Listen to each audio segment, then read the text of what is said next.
Narito na ang balita mula sa GMA Integrated News. Tuloy-tuloy raw ang resupply mission ng Armed Forces of the Philippines sa Ayungin Shoal.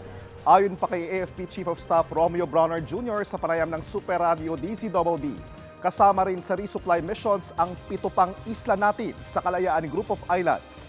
Obligasyon at karapatan daw ng bansa na magbigay ng supply sa ating mga sundalo roon.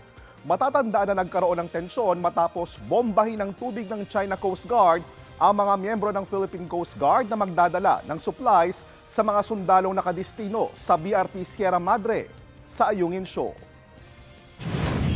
Para sa mas malaking misyon at mas malawak na paglilingkod sa bayan, ako po si JP Soriano ng GMA Integrated News, ang News Authority ng Pilipino.